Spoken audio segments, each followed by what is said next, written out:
I will try to discuss this issue of comparison of Russia as a colonial power and empire with the Western colonial empires, trying to show the similarities and also differences. I'm not the specialist of this particular issue. I've been studied this several years ago, let's say many years ago when I was writing my PhD, but since then, unfortunately, I'm working on more current issues. But it's always a pleasure to go back. And again, I will not be exhaustive, comprehensive on this issue. It's impossible. I will just propose some ideas for further debate and for further research. Unfortunately, I couldn't listen to the other interventions about the similar issues.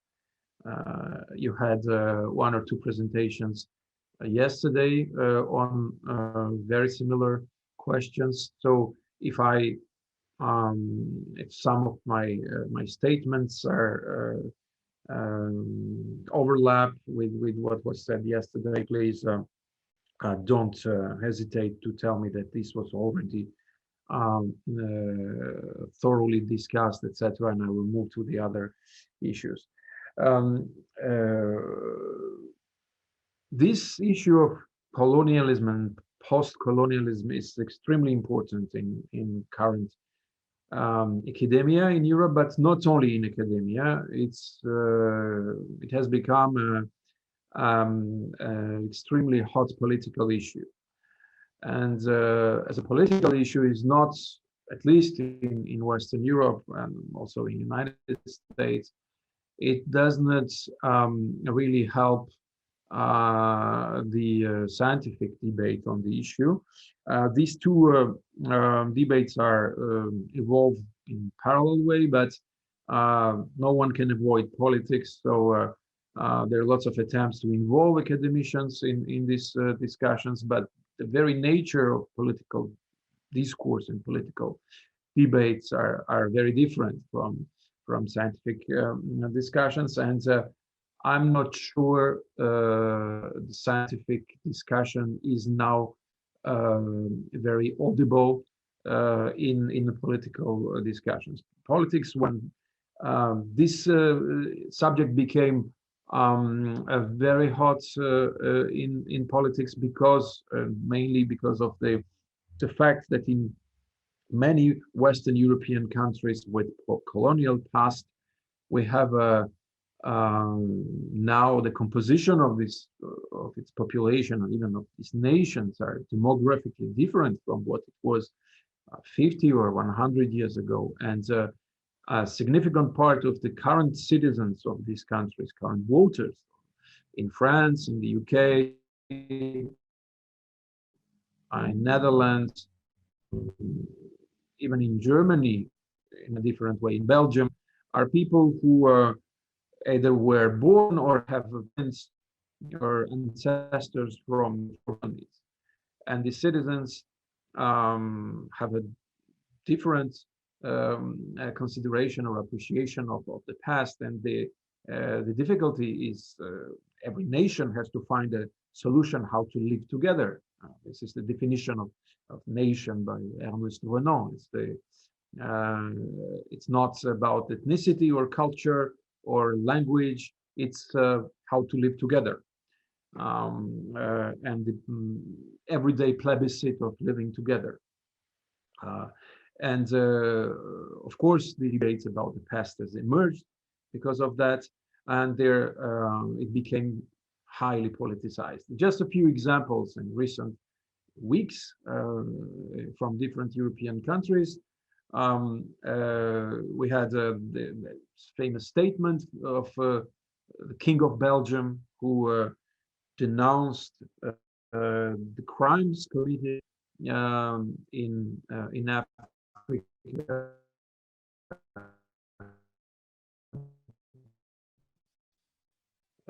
Find it Belgium composed.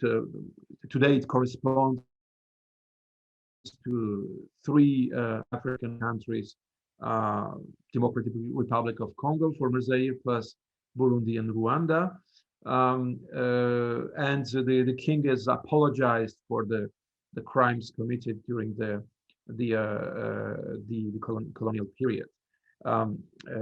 Belgium, as one of the manifestations of this critical lecture of the colonial past, is that the Belgian government now is giving back some cultural artifacts that were taken from this region to the Belgium museums. Currently, you have something like 85,000 artifacts from Congo in different Belgian museums, and at least 800. So the French current president Emmanuel Macron, during the political campaign before the presidential elections of 2017, he went to Algeria, and he declared that colonialism was a crime against humanity. Of course, some right-wing parties opposed this statement and saying that it was Macron's attempt to attract the votes from people who are have some links with Northern Africa and Algeria in particular. In France, we have something like 4 to 5 million people who have origins from one of the three Maghreb countries, Morocco, Algeria, and Tunisia. So it was a gesture, political gesture for the opposition from the president to attract these votes.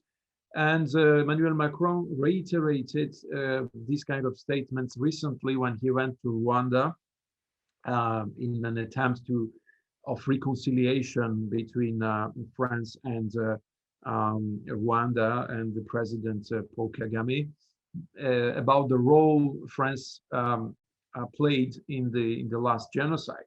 We will come back to this issue later, but Rwanda was a Belgian colony, and the Belgian colonial bureaucracy played a very important role in the construction of this binary opposition between the Tutsis and the Hutus. This structural opposition between these two ethnicities were constructed under the colonial rule. And of course, I'm not saying that it's the direct aim of the Belgian colonial bureaucracy to antagonize these two populations, but because the African, so the Rwandans, they have also their part of responsibility, especially when the genocide happened. The Belgians were not there anymore for at least for 40 years or 35 years. But this opposition between these two ethnics and the ethnicity itself as a principle, as a relevant definition of a collective identity, was invented by the colonial power. And the France's responsibility was to later on continue during the after the independence, to continue to support some ethnic groups against the others, believing that it was a part of it was I would say the basis of France's African politics to again to support the Hutus. They were majority against the Tutsis, who were a minority. Last example was Germany, who again several weeks ago or months ago decided to recognize the genocide that the German colonial bureaucracy committed in Namibia, and with clear financial reparations, etc. So we are in Europe in this kind of critical lecture of or reassessment of our colonial past, and it's invaded the political debate. Uh, what happens in Russia is exactly the opposite. Russia has, I mean, politically, I'm not talking about intellectuals or historians. We have different kind of opinion in this field, but in politics, Russia has always denied its colonial nature, the Russian Empire, and this is very important to see that this denial was constant even under the Soviets. When they, we will come later on this issue, but the fact that this colonial nature of the empire is denied makes much more difficult for Russia to have another today to have a vision of the region, of the former dominions of the Russian Empire as in the independent states, and even inside the current Russian Federation, all the cultural differences or political attempts for emancipation or for more autonomy of some parts of the Russian Federation is considered as something extremely tragic and painful. And the enormous example of it, of course, is the war in Chechnya, with two wars in 2 decades, or in 1 decade, basically, because the first one started in 1994, and the second in the beginning of the years 2000, where basically 15% of the population of Chechnya died in these 2 wars, whereas the Europeans after the Second World War accepted quite easily decolonization of their former colonies. There are some exceptions, of course, the war in Algeria from 1954 to 1962. But this is a specific example because Algeria was, unlike Morocco and Tunisia, was considered as a French, as a department of the French Republic, because of the more intensive colonization and because of the presence of almost 2 million European descendants of the European colonists in Algeria. They were a minority, but their number was important enough to make Algeria's independence more painful for France, and that's why during the 8 years we had a very bloody conflict in Algeria, and according to the French Republic, until 1962, in official discourse, Algeria was had the same, like 3 Algerian departments had the same status as I'd say Marseille or Corsica, or at the end they accepted that it was different, and France understood that the independence of Algeria was unavoidable. But in all other, most of other examples, the independence of these colonies were accepted quite easily. Even it was considered as a kind of liberation of the metropolis from the burden they had governing and ruling these countries. In Russia, of course, this is impossible for many reasons, and we will see why it is impossible and why it can be considered as a direct threat to the survival of the Russian state. Russia, as a colonial power, as an imperial power, emerged at the same time as a state, as an independent state, which is the difference between important difference, historical difference between Russia and the European colonial powers. European colonial powers, and I'm not talking here about the conquest of Americas by Spain and uh, Portugal, all these colonial empires of the 16th, 17th century. This is something different. And by the way, the independence of Latin American countries are the independence of Creole, so of the descendants of the Spanish and Portuguese colonists. It's like the same what happened in the United States. It's not the autochthonous population that raised against the European colonizators, but the generations of the colonists themselves who were born and raised in colonies that asked independence from the metropole in the 19th century. I'm in the beginning of the 19th century. I'm comparing here the classical colonial empires that were created in the 19th century, second part of the 19th century, by the European powers like France, Netherlands, Germany, Belgium, also Portugal in Africa, not in Brazil, and of course the United Kingdom and Russian Empire. So when these European metropolis acquired their empires, they were already a consolidated nation states. So France, UK, Netherlands, Belgium were nation states already. So and already with the significant part of democracy, and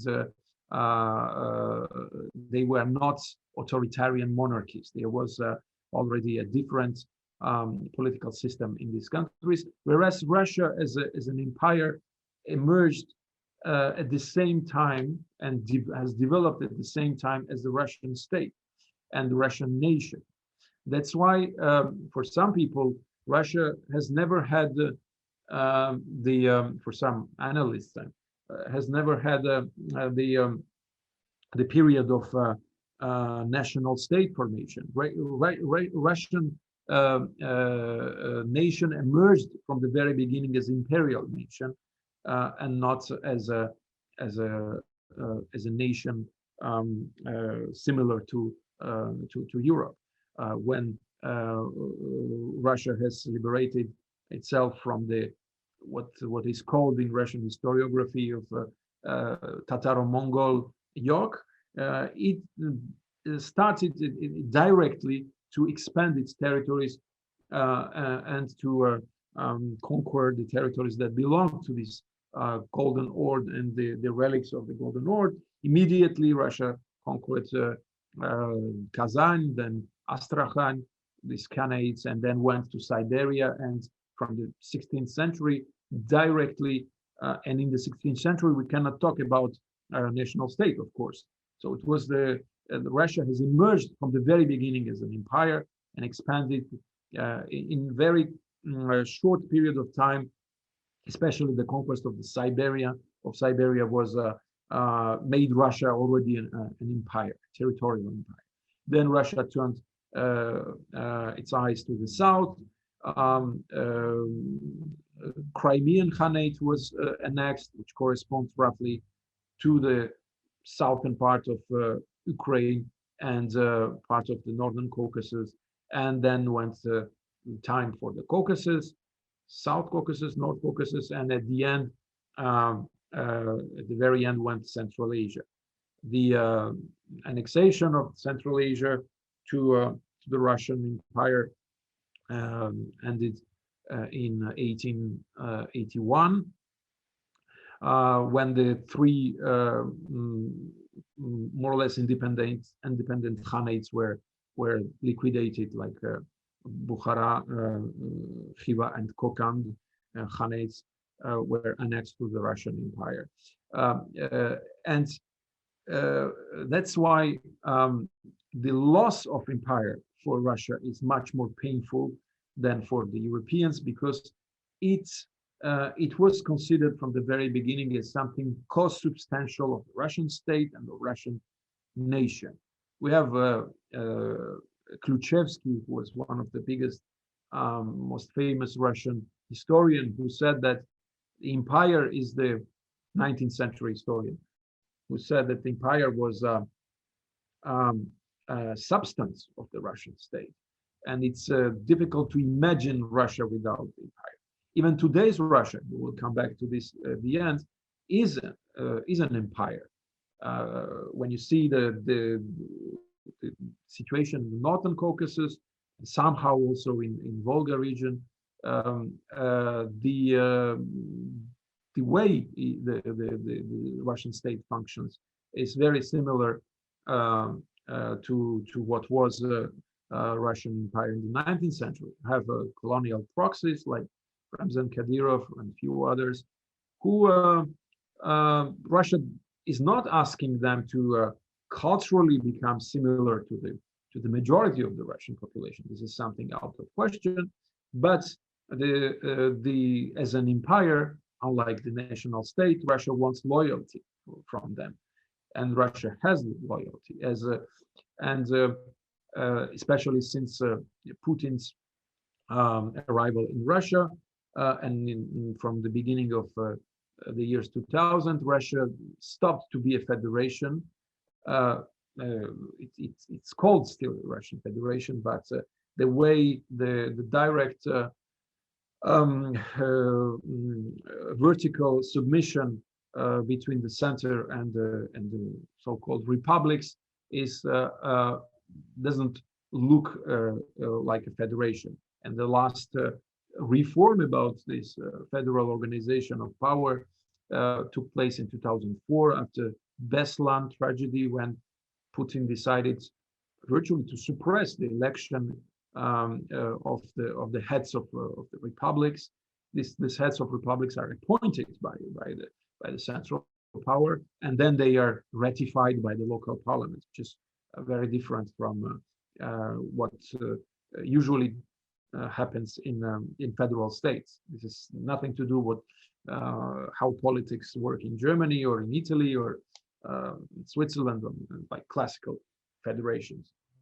So coming back to this big difference between the constitution, the creation or building up of the Russian Empire and the Western colonial empires, is that we have a different historical sequences without extreme weakness or even absence of Russian national state, unlike the countries in Western Europe. Another historical difference is that, as I said, when the classical 19th century colonial empires were built by the Western powers, the citizens, most of citizens in these countries were already voters, and of course there were huge class differences, and there were huge social problems and even clashes and tensions between the working classes and the ruling classes. And the experience these colonial states in metropolis acquired in dealing with their own subaltern classes, their own working classes, were then used in colonies to deal with the local populations. And in Russia, there is much less. The situation is very different, because most of the Russian the population of the Russian Empire were serfs. There was a serfdom in Russia, and the difference between the population of the metropolis and the colonies was less striking in terms of statues in Russian Empire than in Western colonial empires. This is also, the Russians explain these differences also with Western colonial powers by the fact that by the geographical extension of the Russian state, which was a territorial extension without going beyond the seas and the oceans. So the Russia first emerged as a state, as a Muscovy, then it's progressively extended to the east, then to the south. But Russia didn't go to the other continents, to Africa, to the American continent, or to the Asian continent, beyond this Eurasian space. And it makes also this process, the perception of this process and the perception of the empire very different. As of my British colleague said, and I think he was right, the main difference between Russian empire and the Western empires was that the Western states, the Western powers had their empires, whereas Russia was an empire. Russia had no empire, Russia was an empire, and they had the empire. So the separation between the metropolis and the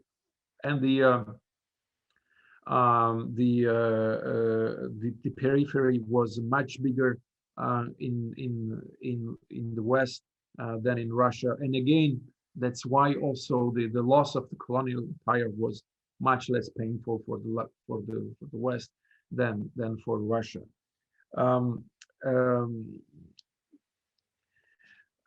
And that's why also there is this strong denial of the colonial nature of the Russian Empire. This denial already took place under the Soviets, during the Soviet times, and Soviet historiography also refused to qualify Russian Empire, Tsarist Empire, as a colonial empire. There is an exception at the beginning of the Soviet rule, just after the two revolutions, February and October revolutions, and during several years before the Stalinism really was rooted, and somehow the traditions of the Tsarist Empire were restored, maybe remodeled, but the Tsarist Empire became the example in many ways of Stalinist Russia. And I'm not talking about the Stalin's behavior in the 30s and the diplomacy, Soviet diplomacy, and even the Soviet diplomacy after the Second World War, when Stalin constantly on Potsdam or in Yalta or in Tehran conferences was constantly using the term of Russia and not of the Soviet Union.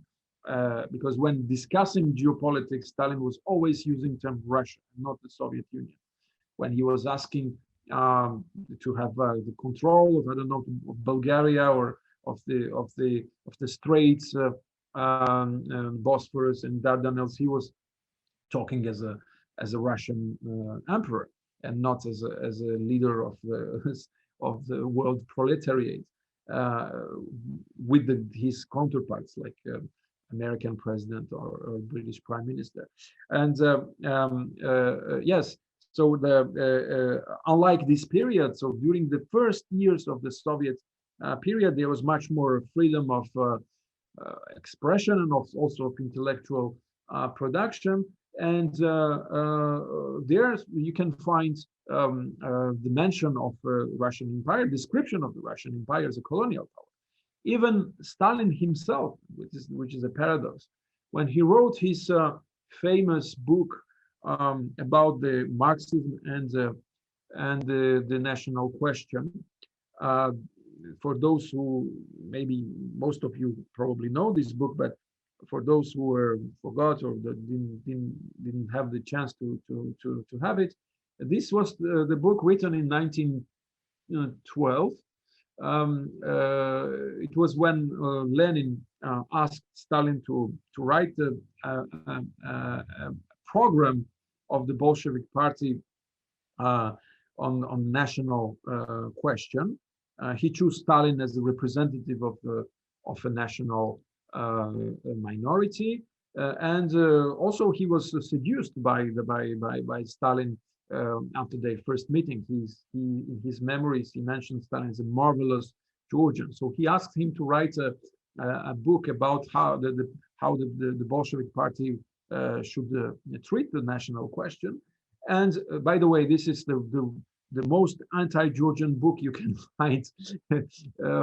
So the Georgian nationalism is totally, and Georgian national identity is entirely deconstructed in this book, and is considered as the evil and the most of negative examples of nationalism and the alliance between the aristocracy, bourgeoisie, and the oppression of the national minorities, etc. Most of examples are taken from Georgia by Stalin. This is just the remark. And to coming back, Stalin mentions also in this book that Russia is also a colonial power, Tsarist Russia, colonial power, and the exact title of this text in his first edition was Marxism and a National and Colonial Question, which was then more or less forgotten, and it became Marxism and National Question. And why later on Soviet Union Soviet Union was criticizing Russian Empire, considering that it was oppressive, backward power and empire, but never questioned the colonial character of this empire, because they considered that as the Soviet Union inherited more or less the same territory that was created by the Tsarist Empire, they were still fear that this heterogeneous ensemble of territories will disappear one day, or there will be attempts from the peripheries to oppose the center. And the official narrative, to summarize it very quickly, was that all these parts of the Russian Empire, peripheral parts of the Russian Empire, were reunited and not conquered by the center, by Russia. And it's very I don't know, you're very young, but in our scholarship, when we're younger, we're studying Soviet history, or history of our own countries. The official line was that these peoples were attracted by Russia, and they wanted to join Russia, especially in the Caucasus, because the other competitor empires like Ottoman Empire and the Persian Empire were more backward and more aggressive, etc. And for the Christian nations like Georgia and Armenia, adding to that, it was that the religious factor, which paradoxically should not have been an argument for atheist, officially atheist country, was the Soviet Union, but still it was very present also. So the fact that all these peripheral peoples and kingdoms or principalities or different political formations were attracted by Russia. There is even an expression that they use very frequently in this literature, is that тяготели к России. They were, I don't know, attracted by Russia, and because even if the Russian Tsarist Empire was bad, it was still a progress for these countries, for these populations to join, and it was also a progress because at the end of the day, Russian Empire prepared unconsciously, but prepared also the conditions for the October Revolution and the subsequent liberation of all these oppressed populations. And this denial, of course, continues today. There are enormous amount of examples of this. Vladimir Putin very recently, he's the champion of of the revisionist version of history, and he recently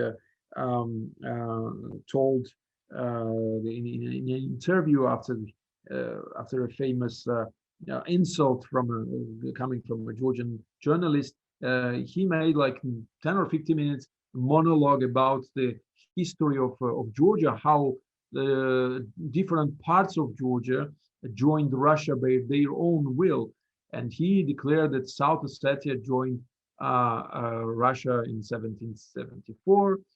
Somehow, at this moment, South Ossetia was not didn't exist in this form as an independent political entity. It's very frequent now to see that official historians or intellectuals from historical science close to the Kremlin, they insist on this will of different Caucasian political entities from the Middle Ages to attract to ask Russia for help and to join more or less voluntarily Russia. Now that's so this is one of the big differences, and that's why losing the empire is more difficult. Decolonization is more difficult in case of Russia. Another difference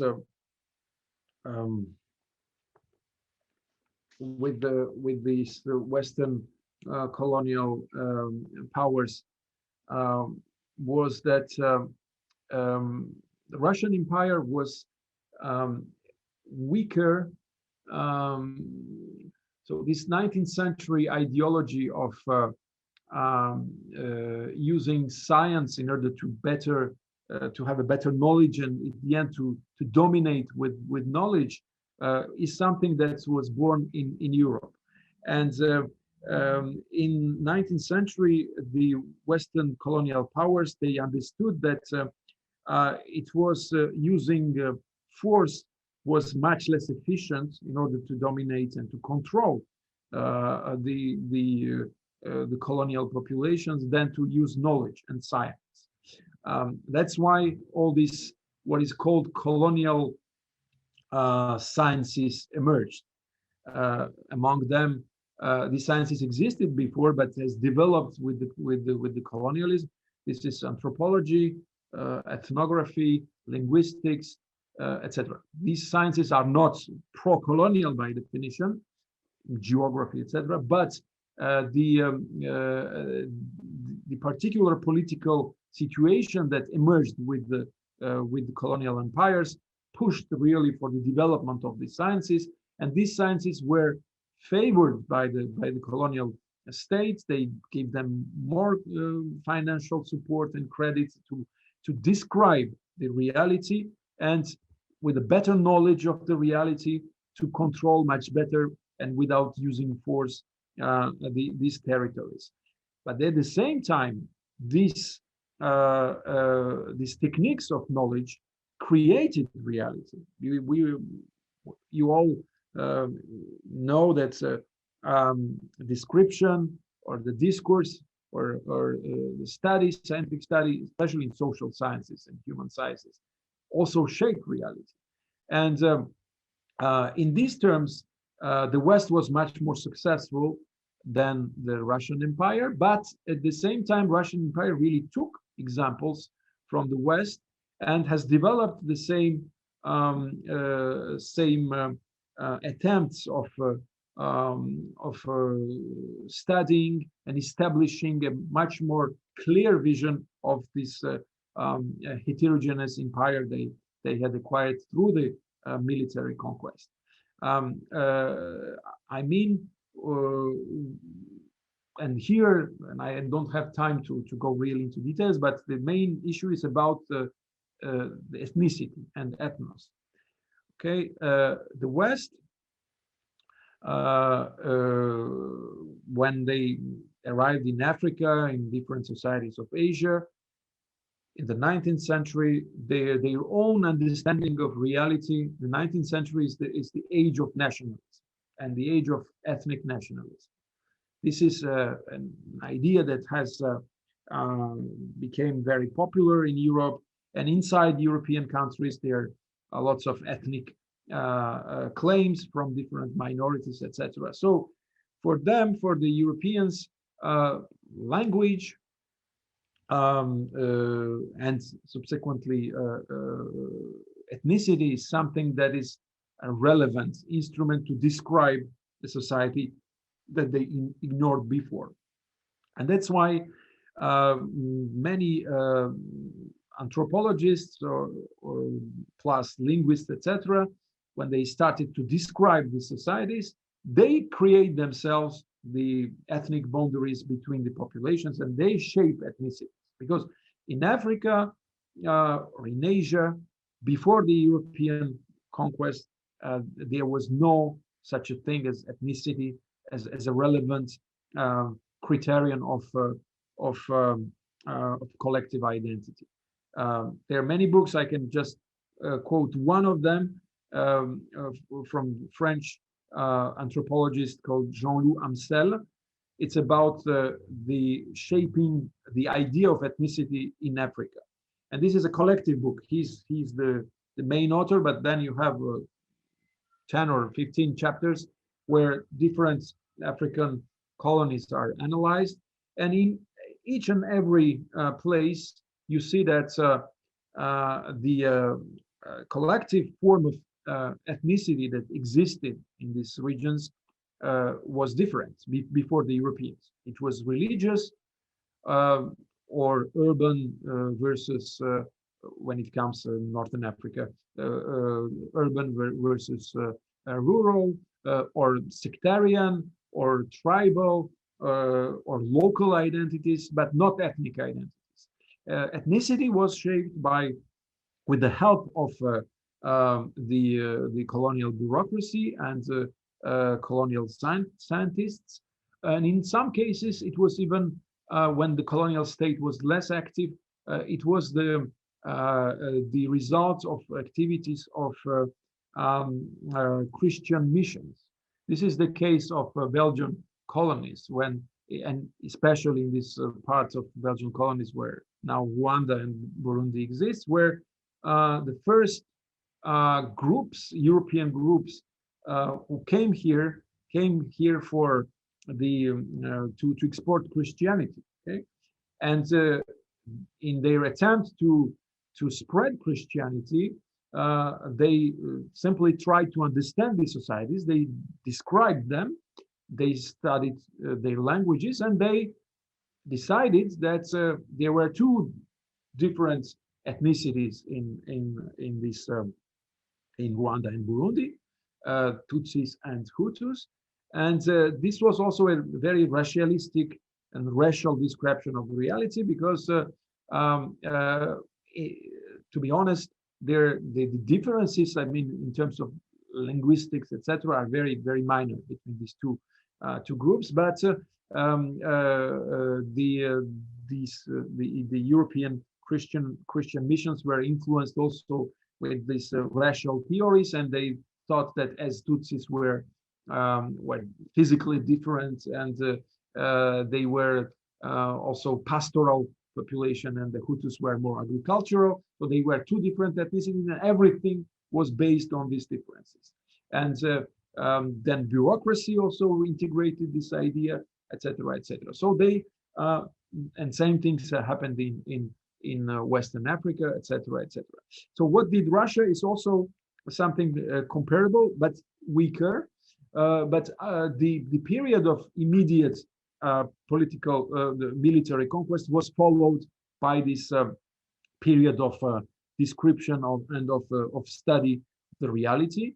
And also the Russians sent dozens and dozens of ethnographers, linguists, etc., especially in Northern Caucasus, where the image, the diversity of the population was much bigger than in the Southern Caucasus. And we have very interesting people who at the same time are embedded in imperial army and also are studying this ethnic and linguistic diversity in the Northern Caucasus. I can just quote one or two. Peter von Uslar was the most famous, maybe one of the first Russian military officer of German origin who went to the Caucasus. He spent almost his entire life in the Caucasus. He arrived when he was very young, 25 years old, and he died in the Caucasus. And for 35 years, he studied different languages of the Caucasus. He's the one who, for the first time, scientifically studied the Abkhaz language. He also was based in Dagestan. He studied different Dagestani languages. He was also based in Southern Caucasus, in Karabakh.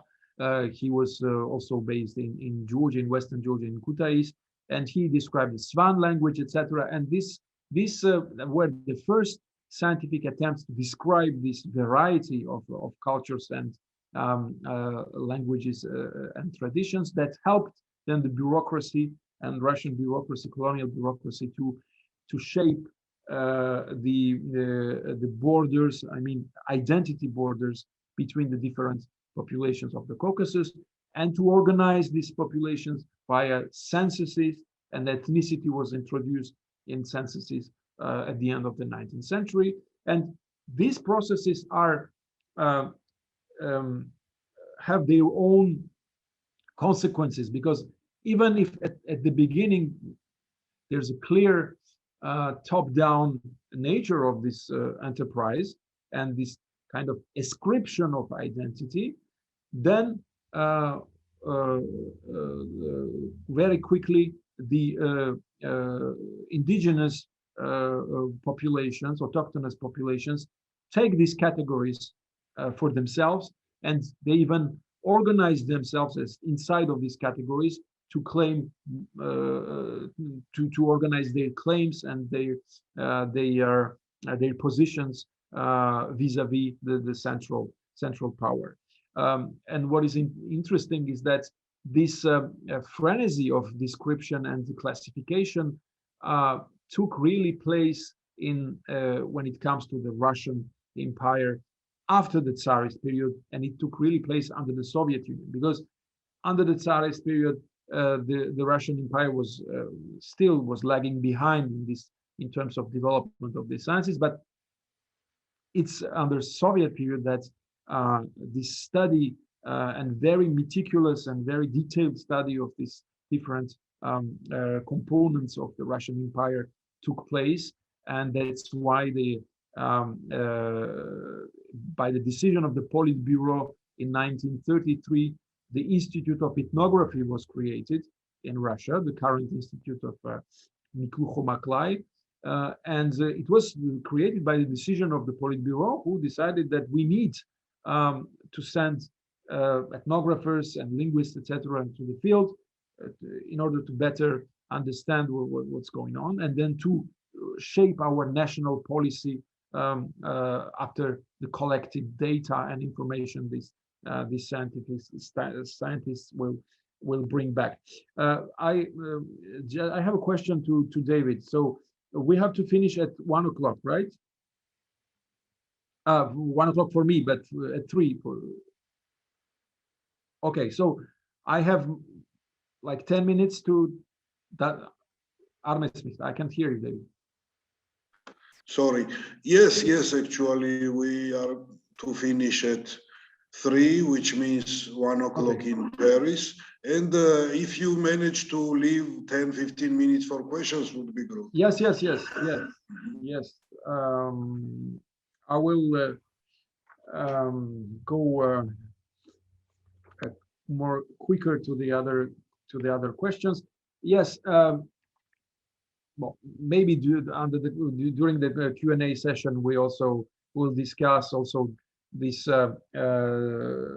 double nature of Russian nationalism, the fact that vis-a-vis the empire, the fact that there is a tension between the Slavophile component of Russian national identity and imperial component of the Russian identity, which is not the case in Western national identities. I don't know, maybe just in two words, I will mention it, and we can discuss it later. Because of this difficulty to separate Russia from the empire, there's always a huge tension in Russian history between the Slavophile version of Russian ethnic nationalism and imperial nationalism. The representatives of Slav, there are a lot of them, but in the most recent period of, we can mention Solzhenitsyn, who is a Russian nationalist, Slavophile, but at the same time, he thinks that the empire is not something very good for Russia. I mean, for him, Russia, as a Russian nationalist, he considers, of course, that Ukraine and Belarus are part of Russia. This is out of question, and even the northern Kazakhstan. But for him, the Caucasus, including northern Caucasus, Central Asia, etc., should be abandoned by Russia. And he was writing that already under the Soviet period, because for him, this was a burden for Russia, and the driving all the resources to this in this direction was detrimental for the core of the empire, Russian or Slavic components of the empire. And with the years to come, he was thinking that the conflict was unavoidable between too much different cultures of the South, in Central Asia and Caucasus, and Russian and Slavic cultures. So for him, it was more necessary to concentrate more on this Slavic and Russian part of the nation. On the other side, you have imperial nationalists, and I quoted already Khrushchevsky and a few others. Dostoevsky himself considers that the conquest of Central Asia was something necessary with Russia. And there's a very famous text that he wrote after the victory of Russian troops in Göktepe in Central Asia. Göktepe was a fortress in today's Turkmenistan, where Dostoevsky celebrates this victory, and he claims that Russia, he compares Russia to Europe, and he said, in Europe, we were considered as Asians and Tatars, and they were throwing crumbs to us. But now here, we should forget Europe, and we should not try to appear as a European power, but we can play the dominant role in Asia, and to be Europe for them, and to restore our dignity and our strength in accumulating this colonial conquests in Asia. What he means by Asia is Central Asia and Caucasus. But the more recently, the representatives of this imperial nationalism, you can't find a better representative as Vladimir Putin. Vladimir Putin is not a Russian nationalist, ethnic nationalist. He is an imperial nationalist. For him, the Tsarist Empire was the greatest achievement of the Russian people. When he considers the fall of the Soviet Union as greatest geopolitical tragedy, it doesn't mean that he appreciates very much communism or the communist nature of this state, but he considers the dislocation of the Soviet Union as a tragedy because of the loss of the empire. for him, the empire is much more important than communism and the ideology that was the ideology of this country. And he is a classical imperial nationalism because the way he praises Stalin as the biggest figure in Russian history shows that for him ethnic nationalism is not very important, unlike Solzhenitsyn, who really hated Stalin and criticized a lot. And he also, the fact of this kind of rule he organized in Northern Caucasus and this relations between Kadyrov and himself shows also that this is a clear imperial way to rule in the region, because Ramzan Kadyrov is an imperial proxy, which is hated by the Russian nationalists and by important parts of the Russian bureaucracy.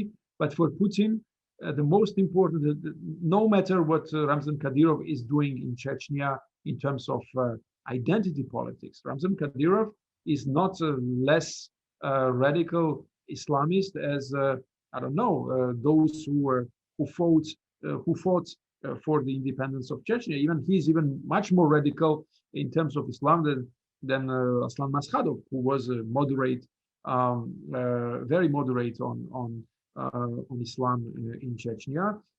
He openly supports polygamy.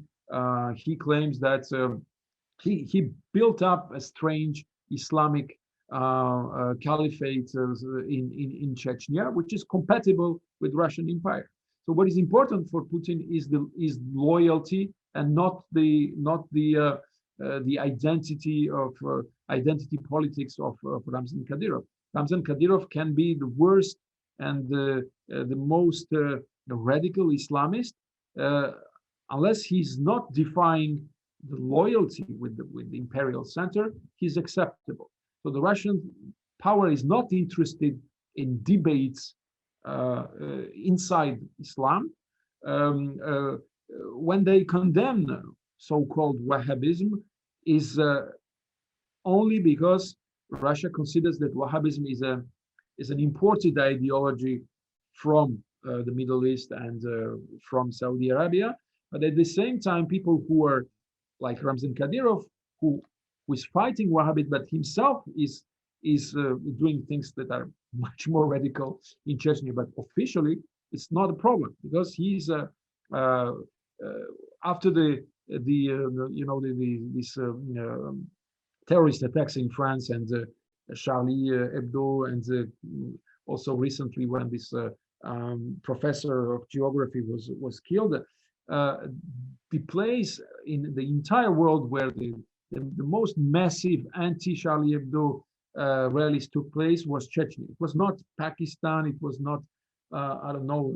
There were rallies in these countries in Middle East, but nothing to compare with what took place in Chechnya, where almost 1 million people, according to Ramzan Kadyrov, but even if it was not 1,200,000, it's enormous rally against Charlie Hebdo, and again with this story of the assassination of this French professor. So this is the way to show that because of this difficulty to distantiate with the empire and because of this denial of the imperial nature of the Russian state, we have the current debate between Russian Slavic, the ethnic nationalism and imperial nationalism continues. This is one of the consequences of this. And now maybe to finish and to leave time for questions, say a few words about the Soviet Union. Of course, officially Soviet Union was against the colonialism. The Soviet Union, in its doctrine, was supporting all colonized peoples in their fight for independence, in their national liberation movements, etc. But it happened after the Second World War in this context of the Cold War, and the Soviet Union was trying in helping directly or indirectly different anti-colonial movements in Africa, in Asia, etc., to extend the influence of the Soviet Union in this context of the Cold War against the Western powers and the United States. But at the same time, the Soviet Union had, in terms of production of and shaping identities, used and even developed even further these techniques that were used by the colonial states. I already mentioned this frenzy of ethnic of shaping ethnic boundaries and making them irreducible, making them objectifying all kinds of ethnic identities in the Soviet Union. Ethnic identity and ethnicity became one of the main tools of politics. You are much younger than us, but in Soviet Union, not only the territorial organization of the Soviet Union was based on ethnicity, but every aspect of the cultural life was based on ethnicity. Ethnicity was something that was even inscribed in your passports, in your Soviet passports. And this is one of the few countries in the world where your ethnicity was mentioned, nationalnost, which you should not translate in English as nationality. Nationalnost in Russian, in Soviet period, and even now as a consequence of the Soviet classification, is ethnicity. So ethnicity was a tool of politics, and even the main tool of politics in Soviet Union. And it was the Soviets took this idea of identity shaped by the colonial powers in at the end of the 19th century and beginning of the 20th century, and a different level. And all these techniques of census and description and historiography, etc., took really a very strong dimension, even stronger dimension during the Soviet period. And the fact that Soviet Union, despite the fact that Soviet Union was trying to was not recognizing the colonial nature of the Tsarist empire and trying to develop also peripheries to make them less different from the center of the empire. At the end of the Soviet empire, we saw that the peripheries were treated all along this Tsarist and Soviet period as peripheries, and they remained as peripheries. And all these most of these programs of development via industry, etc., were unsuccessful. If you take Central Asia, just only one example, after the dislocation of the Soviet Union and at the end of the Soviet Union, all the industries that were built by the Soviets disappeared with the Soviet Union. Why? Because one of the reasons, one of the answers to this question is that when you see the ethnic composition of the Central Asian countries, Kazakhstan, Uzbekistan, and Kyrgyzstan, to take these three, the Russian population, which was by definition the Soviet population, was very important in Kazakhstan, represented almost 50% of the population. In Uzbekistan, it was almost 30%, and in Kyrgyzstan, it was in between, it was around 40%. But when you take people who were involved in industry, in industrial activity as a profession, in Uzbekistan, where the local population, the local dominant ethnicity, Uzbeks were the majority, only 50% of those who were involved in industry were the Uzbeks. In Kyrgyzstan, it was 25%. The Kyrgyz represented 60% of the population, but only 25% of the population involved in industry were the Kyrgyz. And in Kazakhstan, it was 70% of the non-Kazakh population that was involved in industry. And something comparable also in the Caucasus. And with the collapse of the Soviet Union, most of this Russian-speaking population that was imperial population, Soviet population, they immigrated back to the back to Russia mainly, and we now we see that this homogenization, ethnic homogenization, not only in Central Asia and Caucasus independent countries, but also inside Russia. In Dagestan now, the Slavic or Russian population is less than 10%. In Chechnya, it's something like 5% or even less. So we have this monoethnic parts of the Russian Federation, where the former imperial population left and went back to the center and abandoned this region. Many other examples show that the Soviet egalitarianism didn't succeed, and some remnants of colonialism is still perceptible in Russia. And maybe the last example I will quote is the example of the institutions such as Propiska. Under the Soviet Union, you know more or less what Propiska was, especially in big cities like Moscow and St. Petersburg. It was very difficult for those who lived in peripheries to come and to stay in these big cities of the central part of the empire. And this institution continued and survived the Soviet Union, and it was officially abolished at the end of the 90s, but it was still reintroduced in 2010 by Vladimir Putin in a different way. But today, the population of the Northern Caucasus, those who live in Dagestan or in Chechnya, they are not considered as exactly the citizens of as in peripheries of the European national state.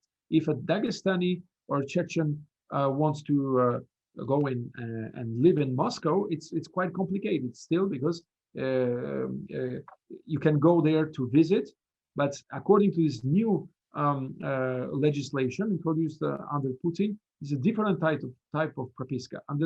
Before the 90s, you had only 5 days. You could stay in Moscow only for 5 days without propiska. Now it's 90 days, which is okay, much more, but still it shows the remnants of the relics of the colonial nature of Russia. And for me, as a citizen of France, it's much more easier to go and to live in Germany or in any other country inside the European Union without, asking permission.